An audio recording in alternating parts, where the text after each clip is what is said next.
Bonjour et bienvenue dans votre revue de presse du jour, c'est adjanews.info. Les quotidiens parvenus lundi à Adjanews reviennent largement sur les précisions apportées par le quotidien français Le Monde relative à son article portant sur l'opposition sénégalaise de 2012, dont la campagne pour la présidentielle de cette année-là aurait été financée par l'argent russe. Lamine Diack, ancien président de l'IAF, mis en examen par la justice française pour corruption passive et blanchissement aggravé, aurait soutenu la candidature de Macky Sall par l'argent des Russes, rappelle le quotidien national, suivant le fil d'une affaire partie de la publication d'un article du quotidien français Le Monde. Mais il a eu depuis un rebondissement dans cette affaire, l'un des auteurs de cet article du journal français ayant reconnu que Lamine Diack n'a jamais cité le nom de Macky Sall dans cette affaire de financement de l'opposition sénégalaise au président Wade.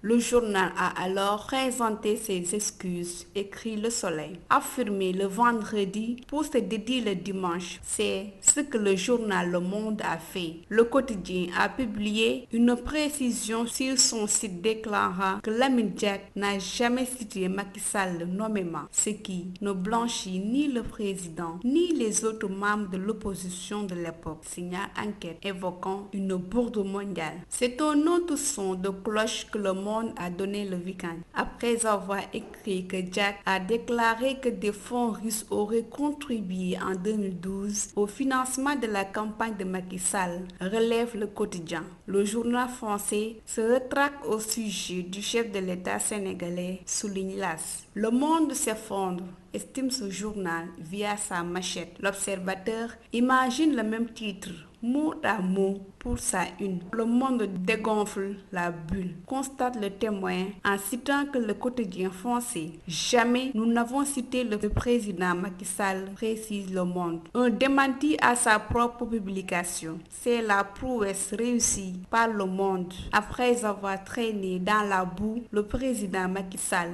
en reprenant de soi-disant déclaration de Lamine Diack sur la présidentielle 2012. Le journal français a rendu public une précision pour déculper le chef de l'État, indique Le Populaire. On a rapporté textuellement les aveux de Lamine Diack devant les enquêteurs, précise toutefois un des acteurs de l'article. Mais n'empêche, à la une du Sud Quotidien, le secrétaire général du gouvernement, Abdoulatif Coulibaly, met en cause un cabinet français. Dans le cadre de cette affaire, rapporte Le Populaire, le pouvoir se braque contre l'opposition et la presse, avec notamment la garde à vue du coordinateur du Parti démocratique sénégalais, Omar Sarr. Suite et pas fin des accusations portées par l'ex-président de l'IAF sur le financement de l'opposition d'alors pour combattre le régime de Wade.